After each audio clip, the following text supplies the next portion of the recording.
Because that's the truth. The truth is, when we pass, nothing comes with us. So from the day that we open our eyes and the day that we close our eyes for the very last time, in between this, nothing ever belongs to us. Whether it's a person, whether it's an item, or whether it's even a memory. Everything is a borrowed memory. And the key word there is borrowed, because we don't own it.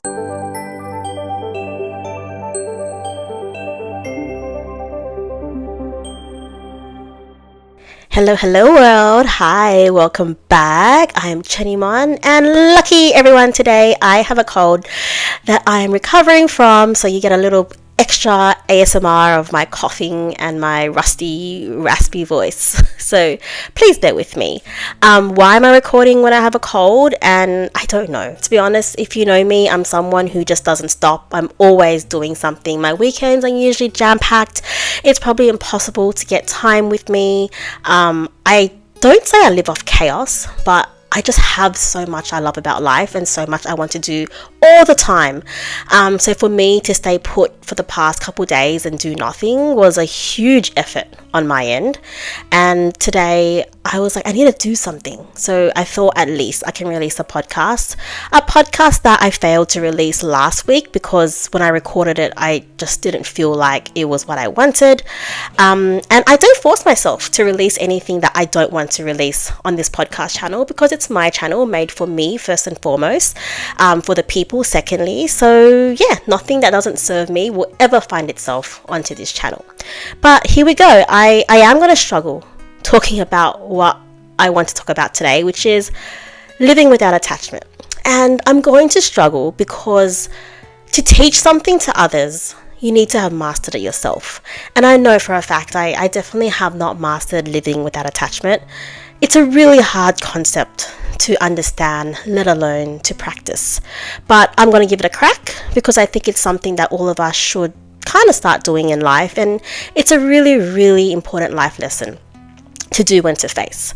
So living without attachment, first and foremost, from how I understand it, is it's not about living a life where you don't have emotions. It's not about living a life where you can't love and you can't feel and you can't have connection. Fuck no. I don't think anyone can live a life like that. Who lives like that? I think it's misinterpreted to be like this, because a lot of the time the people who preach living without attachment or detachment are spiritual leaders and religious leaders, and often they tend to also choose to devote themselves to God and not pursue a romantic life or a romantic relationship with someone else. And that's why we tend to think that if you live without attachment, it also means that you can't be attached, like too emotionally to someone. Well, see, I'm already stumbling. But basically, no, it means that you're allowed to feel. You're allowed to have feelings. And my understanding of it is when you learn to live without attachment, you actually feel deeper and you feel so much more because you feel without attachment. And attachment basically means that you're attaching something to a consequence. And I'll get into that in just a little bit. But yeah, it doesn't mean that you can't have emotions and you can't feel. So if I've already lost you because you think, living without attachment is not for me because I want to have a loving relationship and I want to have a family, bear with me, it doesn't mean that. Essentially what it means is when you don't attach your emotional well-being or your emotional state to anything, whether that's an inanimate object, a person, or an event. Because when you do this, you're allowing the outcome of that thing, that person, that event, that object, control how you feel in return. And that's what we're trying to avoid by living without attachment. If you've ever listened to my podcast on being present, it resonates very similarly along the same lines, because living without attachment goes hand in hand with being present. So I'm going to start off by simply comparing and explaining the most easiest concept to understand, which is why we shouldn't live with attachment to objects. And this is the easiest thing to grasp, because I think in itself it sounds a bit silly if we ever get attached to objects, right?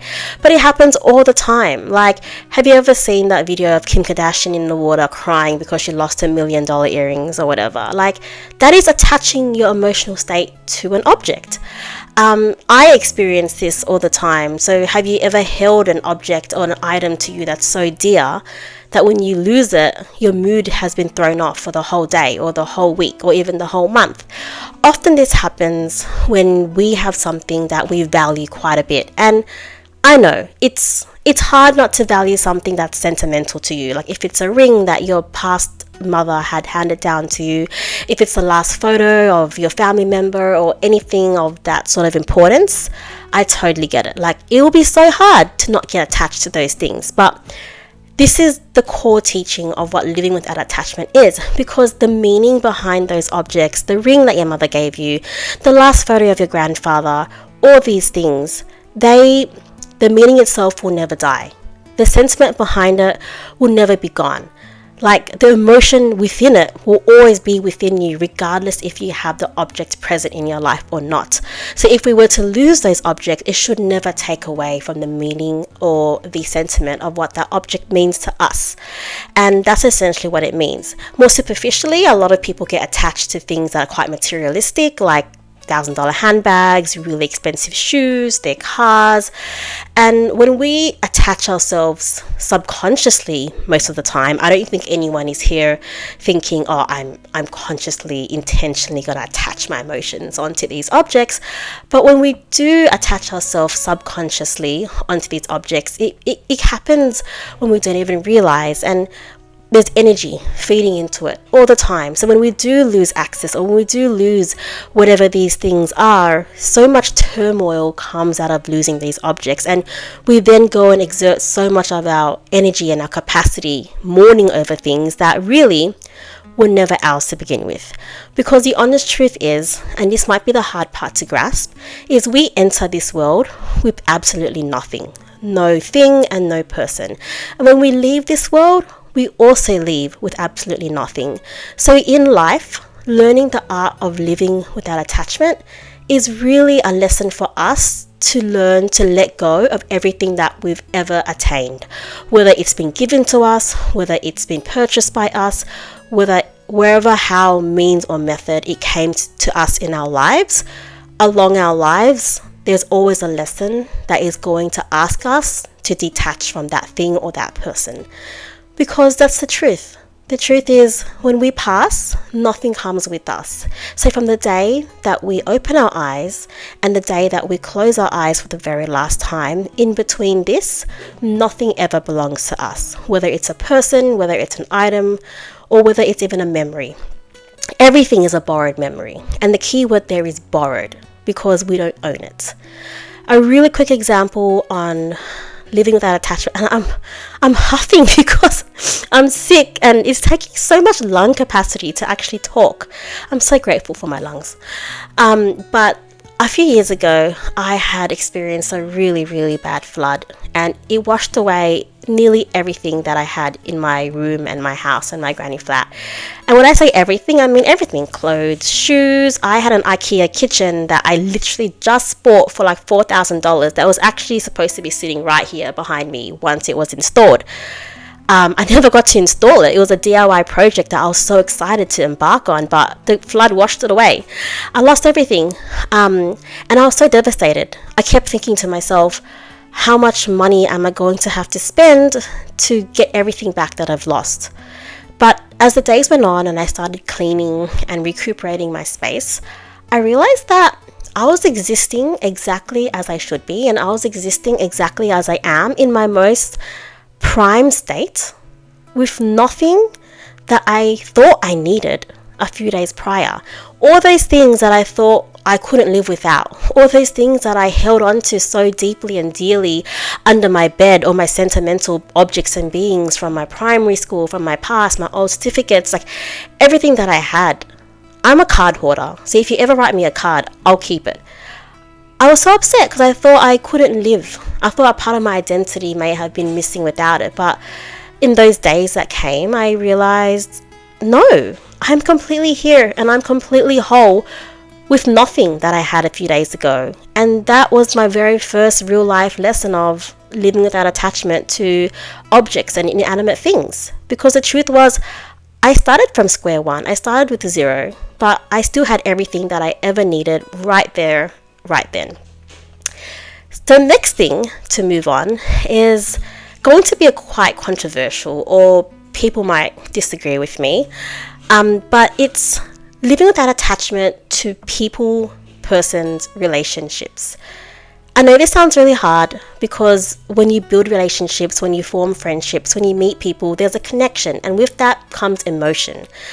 Like I said, you're allowed to feel emotions. You're allowed to feel love for someone and care and joy and all that stuff. But the thing that it means is never attach a consequence of them ever leaving your life to your emotional state or your emotional well-being.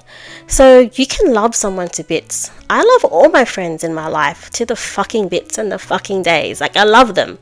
But living that attachment means that if they ever were to leave me in my life, I would never degrade, or I would never change my emotional state of well-being because of that. My life will continue to go on. I will continue to be my presence and my amazing self and live the life that I am destined to live. You don't become a product, or you don't become a result or a consequence of anything leaving you. That's what it means to live without that certain attachment, if that makes sense. This can be quite easy to understand in terms of friendships, because everyone knows the saying, friends come and go. Some friends come for seasons, some friends come for a lifetime, blah, blah, blah. And it's a lot easier to accept when we think about it in friends. But how about if we translate this into family relationships or relationships between parents and children? A really big thing that happens in, I am struggling to talk.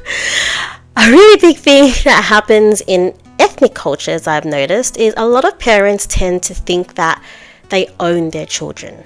And that's a form of attachment. They believe that they own their children because they gave birth to their child, they raised their child, they financially provided for their child, and hence as a result, I own you. I'm attached to you and you're attached to me. And this is a really big problem, because what happens is when this child eventually grows up and forms their own identity and becomes their own being, they need to live their own life. And that moment of detachment from their parents becomes a huge problem, because I know a few friends of mine who struggle to move out of home, even over the age of 30, because their parents are so latched onto them, and their parents get so upset and take it so personally when their daughter wants to move out, because they feel like they have ownership over their daughter, or until their daughter is owned by someone else, they can't move out. And that's a very clear example of attachment in non-friendship relationships. It also happens when you see tiger parents, like tiger mums, trying to really create and control their children's lives, trying to project the life that they wanted to have had for themselves onto their children. And the only reason why anyone has the audacity to create and control someone else's lives is because you think you own it. You think that that life is yours, and the only way you would ever feel that is because you're attached to it. So attachment within family is also a huge thing. When my grandma passed a few years back, rest in peace, grandma, I was overseas, and I've never lost any of my parents yet, thankfully. I don't know how it feels, but I called my dad to check in on him and to ask him if he was okay. And he gave me a really short but strong life lesson. And he said to me, Jenny, of course I'm okay. I'm not sad, I'm okay. You should also be okay, and you should also not be sad. Because the truth is, grandma will have passed one day or another. Everyone in this life will eventually pass one day or another. And so I hope, Jenny, when the day comes that I pass, I don't want you to be sad. There's nothing to be sad about. And he gave me so much strength to get through my day, even though he was the one that he was the one that lost his mother. And that was one of the deepest teachings that my dad had ever taught me about detachment. And it's true, when the day comes now, and if I ever do lose my father or my mother, those words will stick by me so strongly, and I will have the strength because he did give me that teaching. So thank you so much, Papa. The next thing, slightly diverging on from relationships, is romantic relationships. And this is where I feel like I have a very unique perspective on things, and I have a very potentially controversial, I don't know, but I also believe that you don't own anyone in life. You don't own your children, you don't own your friends, and you definitely don't own your partners. Some people think that because you're married to someone that you own each other, and I don't know, it's a bit questionable to me, but you don't. You don't own anyone except yourself, and that's why you own your own actions and you have your own responsibilities. But when it comes to romantic relationships and it comes to love, I believe that living without attachment is the truest form of love. Because when you love, you need to love unconditionally, and you need to love without attachment. Because if you truly love someone, isn't the thing you want most for them is to be the most amazing, authentic, successful, brilliant self? Whatever their dreams are, whatever their aspirations are, whatever they want to become and do, don't you just look at them and wish the best for them and want them to have everything that they have? And the only way that can really happen is if you love them unconditionally, if you love without attachment. And it might seem, stupid, because you probably think, well, why does that need to happen when you're in love, you're supposed to be together? Like, yes, ideally, if you're both in love and you're in a relationship, you should be together. But take my example of me going overseas to study. Like, I had a dream where I wanted to study abroad and I wanted to live abroad. It was part of a promise to myself that I made on my dying deathbed. And I'm so sorry to my ex, because I refer to him so much on this channel. It's just when you were the most recent past 10 years of my life, it's the only thing I have to compare back to. But my ex, for example, I'm not saying he didn't love me, but maybe the attachment was there, because he actually made it so hard for me to go. Every time I mentioned the topic, every time I was excited about thinking about it or planning for it, I felt the solemnness from him, and I felt the emptiness and the sadness from him, and it was because he loved me that he didn't want me to go, and he was sad that the day was coming. But that took away my strength. That took away my strength to be able to go valiantly and freely, because I was so worried about leaving him behind and him being hurt. Whereas in return, I know that when he once told me about his dreams and he really wanted to get a job in Vietnam and work over there and, have a lifestyle where he's kind of like a nomadic corporate worker, but flying around to different countries. And even if I wasn't able to be by his side, even if I wasn't really part of that picture, I wanted him to achieve that. There was nothing more in my heart that I wanted him to achieve, and I would have done anything in my power. I would have done anything I could to help him get there.